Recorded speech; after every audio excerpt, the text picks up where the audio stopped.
প্রিয় দর্শক, গুলিতে মারাত্মকভাবে আহত ইনকিলাব মঞ্চের মুখপাত্র শরীফ ওসমান হাদীর অবস্থা এখনও আশঙ্কাজনক। উনি এভার কেয়ার হাসপাতালে আছেন।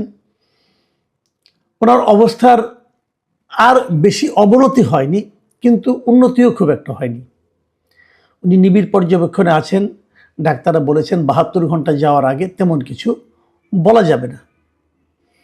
আমরা ওনার সুস্বাস্থ্য কামনা করছি এবং আমরা চাচ্ছি যে উনি ওনার মতো করেই আগে যেমনটি ছিলেন সেভাবেই সুস্থ হয়ে আমাদের কাছে, আমাদের মধ্যে ফিরে আসুন।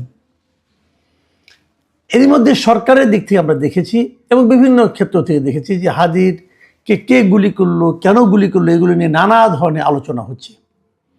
সেই আলোচনাগুলোতে আমরা একটু অংশ নিতে চাই।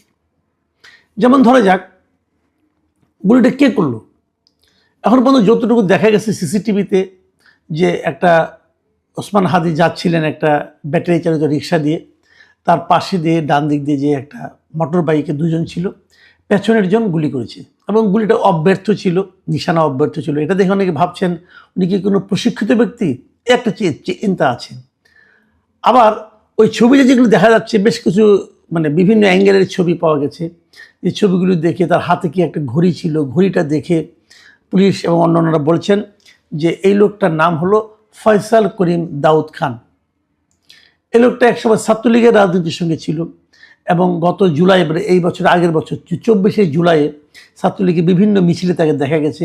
একটা ছবি আমি দেখলাম যে একজন লোক বাইক চালাচ্ছে, তার পেছনে সে বসে আছে। পেছনে বসে থাকতে সে পছন্দ করে বোধহয়, আমি জানি না ঠিক। পেছনে বসে আছে এবং বসার ভঙ্গি, চেহারা, এবং এটার মধ্যে অবশ্য হাজির এখানে বসে তার মাথায় হেলমেট ছিল। তো মোটামুটি একটা ধারণা পাওয়া গেছে এই লোককে। এবং ছাত্রলীগের উনি সেন্ট্রাল কমিটিতেও ছিলেন। এখন একে ধরার জন্য পুলিশ হন্যে হয়ে খুঁজছে এবং তাদের মতো করে তারা ব্যবস্থা করছে। এর মধ্যে সরকার 50 লাখ টাকা পুরস্কারও ঘোষণা করেছে তাকে ধরিয়ে দেওয়ার জন্য। আমি নিজে আশাবাদী কারণ আমার কাছে মনে হয়েছে পুলিশ তাকে খুব দ্রুতই ধরে ফেলবে। সীমান্তগুলিতেও খুব কঠোর একটা ব্যবস্থা নেওয়া হয়েছে, নিরাপত্তা ব্যবস্থা, যাতে সে বেরিয়ে যেতে না পারে। নানাভাবেই তাকে ধরার জন্য উদ্যোগ নেওয়া হয়েছে এবং আমার মন বলছে যে সে আজকালকের মধ্যে ধরা পড়ে যাবে। আমি জানি না কি হবে, তবে আমি আশা করি ধরা পড়া উচিত, কারণ ধরা না পড়লে একটা বড় ক্ষতি হয়ে যাবে। সেই ক্ষতিটাকে আমি একটু পরে বলছি। এখন প্রশ্ন হলো, এই ফয়সাল করিম দাউদ খান লোকটা কে? আগেই বলেছি সে ছাত্রলীগের রাজনীতির সঙ্গে ছিল, বিগত সরকারের সঙ্গে সে পাওয়ারফুল লোক ছিল। বিগত সরকারের অনেকগুলো বিভিন্ন রকম বাণিজ্যিক কর্মকাণ্ড ঠিকাদার হিসেবে সে কাজ করেছে, টাকা পয়সাও ছিল। কিন্তু ইন্টারেস্টিং বিষয় হলো, একটু অবাক করা বিষয় হলো যে শরীফ ওসমান হাদীর সঙ্গেও তাকে দেখা গেছে। শরীফ ওসমান হাদীর যে ইনকিলাব মঞ্চের যে অফিস আছে, সেই অফিসে তার যাওয়া আসা ছিল। তার পাশে বসে তার সঙ্গে কথা বলতে পারে, তার খুব ঘনিষ্ঠভাবে তার পাশে একবার বসে থাকতেও দেখা গেছে।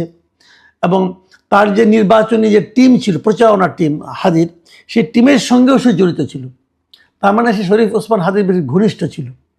কি করে হলো? ছাত্রলীগের এত বড় একটা জঙ্গি নেতা, হ্যাঁ, সে কীভাবে শরীফ ওসমান হাদীর সঙ্গে এত ঘনিষ্ঠ হয়ে গেল? জঙ্গি বললাম কেন?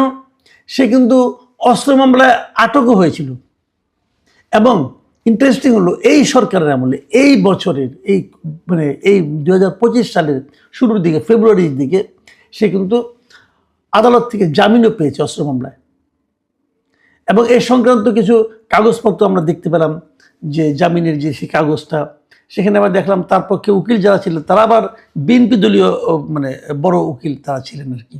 তারা তাকে মুক্ত করার জন্য আবেদন করেছিলেন, মুক্ত করে জামিন নিয়ে এসেছেন। তো যে ছেলেটা অস্ত্র মামলায় আটক হলো, সে আবার জামিনও পেয়ে গেল, সে আবার অস্ত্র দিয়ে হাদীকে মারল। তারও চেয়ে বড় কথা হলো, হাদী কি জানতো না এই লোকটা কে? এই লোকটা যে ইয়ের সঙ্গে, ছাত্রলীগের সঙ্গে ছিল, এটা কি হাদী আনতেন না? না জানা তো কোনো কারণ নেই, কারণ সে তো আপনার বেশ প্রকাশিত নেতা, সবাই তাকে চিনত এবং সে আদালত থেকে বেরিয়ে এসেছে। তাকে উনি তার পাশে বসতে দিলেন কেন? এগুলো কিন্তু অনেকগুলি বিষয় আছে।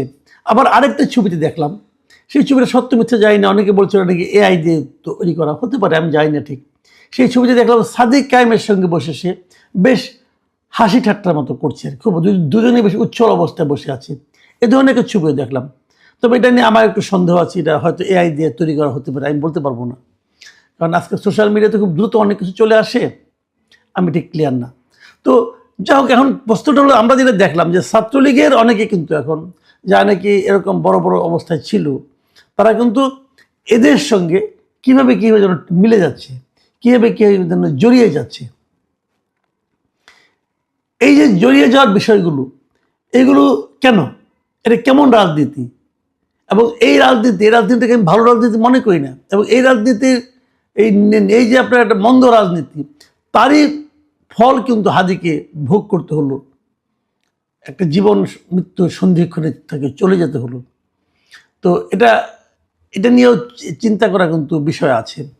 এখন এই যে ছেলেটা এই এতটাই মানে আপনার পরিচিত ছিল, তার সঙ্গে সে সাবেক প্রেসিডেন্ট হামিদ সাহেবের সঙ্গে তার ছবি আছে, আসাদুজ্জামান খান কামালের সঙ্গে তার ছবি আছে, তো তার সেদিকে সর্বব্যাপী আওয়ামী লীগের বড় নেতাদের সঙ্গে ছবি আছে, আবার হাদির সঙ্গে ছবি আছে, সাদিক কায়েমের সঙ্গে ছবি আছে।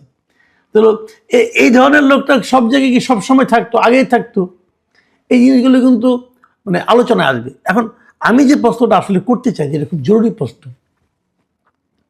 সেটা হলো হাদিকে গুলি খেতে হলো কেন, হাদিকে হত্যা প্রচেষ্টা করা হলো কেন, হাদিকে হত্যা প্রচেষ্টাটা কারা করলো? দেখুন, হাদির সম্বন্ধে কালকে আমি বলেছিলাম, হাদি যা কিছু বলে খুব উচ্চকিত স্বরেই বলে, বেশ আপনার অ্যাগ্রেসিভ ভঙ্গিতে বলে। এই ভঙ্গিটা অনেকের পছন্দ না, তার কিছু কিছু কথা খুবই মানে গায়ে লাগার মতো, অনেক সময় আপত্তিকর আমার কাছে মনে হয়েছে। সেটা একটা কথা, কিন্তু সেগুলো তো সে নতুন বলে না, সে তো অনেক আগের থেকেই বলে। তাহলে যদি আপনি তাকে মারতে চাইতেন, তো তখনই মারতে চাইতেন, তো তখন না মারতে চেয়ে যেদিন তফসিল ঘোষণা করা হলো তার পরের দিনটাকে আপনি বেছে নিলেন কেন? এটা কিন্তু একটা আমি মনে করি খুবই গুরুত্বপূর্ণ প্রশ্ন। তাহলে কি তফসিল ঘোষণার সঙ্গে হাদিকে অ্যাটাক করার কোনো একটা সম্পর্ক আছে? দেখুন, আরেকটা কথা বলি, আমি একটা ভিডিও দেখেছি, নিশ্চয়ই আপনারাও দেখেছেন, সোশ্যাল মিডিয়াতে এগুলো দেখাই যায়, যে হাদি যখন প্রথম গুলিটা খেলেন আর কি, গুলি খাওয়ার পর তাকে যখন নিয়ে যাওয়া হচ্ছিল রিক্সায় করে দ্রুত বেগে, তখন কেউ একজন এটাকে আবার লাইভ করছিল ফেসবুকে। দেখুন, ওই সময়ে তার সঙ্গে যারা ছিল তারা তো কেউ প্রফেশনাল লোক না, এত রক্ত পড়ছে, মাথা একদিক দিয়ে হাত দিয়ে দেখলাম মাথাটাকে ঢেকে রেখেছে, যেখানে গুলিটা লেগেছে ঢেকে রেখেছে। এই অবস্থায় কেউ কি লাইভ করার কথা ভাবতে পারে? কেউ একজন লাইভ করছিল ফেসবুকে, এবং সেই লাইভের ছবিটা আমি দেখলাম, এবং সেই লাইভ যে করছিলেন তিনি আবার বলছিলেন, মুখে উচ্চারণ করছিলেন যে ঢাকা 8-এ হাদি ভাই প্রার্থী হওয়ার কারণে তাকে আজকে গুলি করা হলো। দেখুন, হাদির জীবন মৃত্যু নিয়ে কিন্তু আলোচনা হচ্ছে, সেই সময় লাইভ করে এই রাজনীতির কথাটা এবং এটাকে কারণ হিসেবে উল্লেখ করাটা, এটা কি আপনাদের কাছে একটু মতলবী মনে হচ্ছে না? তার মানে ঘটনা যেভাবে ঘটুক না কোনো, ঘটনার দৃষ্টিটা কিন্তু ওই নির্বাচনের দিকে, ঢাকা 8-এর দিকে, ঢাকা 8-এ যে তাকে প্রতিদ্বন্দ্বী মনে করে তার দিকে কিন্তু একটু দেখানোর চেষ্টা করা হচ্ছে। এই কাজটা কেন, এই কাজটা কে করলো? আমার মনে হয় তাকেও জিজ্ঞাসাবাদ করা উচিত যে তুমি কি করে বুঝলে যে ঢাকা 8-এর নির্বাচনের কারণে, নির্বাচনে প্রার্থী হওয়ার কারণে তাকে গুলি করা হয়েছে? এটা কিন্তু তাকে আমি মনে করি যে জিজ্ঞাসা করা উচিত, ভাই তুমি এটা কোথায় পেলে, কিভাবে পেলে? এটার মাধ্যমে কি তুমি দৃষ্টিটাকে অন্যদিকে ঘুরিয়ে দিতে চাচ্ছ? প্রকৃতপক্ষে যারা দায়ী অথবা যারা করেছে তাদেরকে তুমি চেনো বলেই কি তুমি অন্যদিকে দৃষ্টি সরাতে যাচ্ছ? দেখুন, আরেকজন খুব বিখ্যাত, অথবা আমি জানি না তাকে কি বলবো, বিদেশ থেকে উনি ইউটিউব করেন এবং নানা রকম সোশ্যাল, নিজেকে ইনফ্লুয়েন্সার হিসেবে ভাবেন মনে হয়, ওনার প্রচুর ফলোয়ার আছে, মিস্টার ইলিয়াস হোসেন। উনি আবার সঙ্গে সঙ্গে দেখলাম একটা আপনার পোস্ট দিয়েছে, সেখানে পোস্ট দিয়ে উনি লিখেছেন চান্দা আব্বাসকে হাদির মামলার 1 নম্বর আসামি করা হোক। অর্থটা কি? মানে মির্জা আব্বাসকে উনি বলছেন চান্দা আব্বাস, বোঝাই যাচ্ছে, এটা বুঝতে কোনো কষ্ট হচ্ছে না। কিন্তু তো মির্জা আব্বাসকে 1 নম্বর আসামি করতে হবে কেন? তার মানে কি এই হাদির কে যে আঘাত করা হয়েছে, হাদি যে গুলিবিদ্ধ হয়েছে, এই জিনিসটাকে এই লোকগুলো কি তাদের ব্যক্তিগত স্বার্থে ব্যবহার করছে। মির্জা আব্বাসের সঙ্গে তার বিরোধ আছে, অতএব চান্দা আব্বাস লাগাই দিল। আবার দেখলাম পিনাকি ভট্টাচার্য সাহেব, উনি আবার করলেন কি, উনি একটা পোস্ট দিলেন, সেই পোস্টের শুরুতেই উনি কয়েকজন নাম উল্লেখ করেন, আনিস আলমগীর, তারপরে আব্দুল নূর তুষার, ওখানে আমার নাম আছে, কথা কামাল দিয়ে বলছে যে আমাদের কেমনই নাকি দেখে, মানে যার যার ব্যাপারে অ্যালার্জি আছে তাকে এটার মধ্যে ঢুকে দেওয়া হচ্ছে। এই যে মতলবগুলো, এই যে মতলববাজ লোকগুলো, এদের ব্যাপারেও কিন্তু আপনাদেরকে সতর্ক হতে হবে।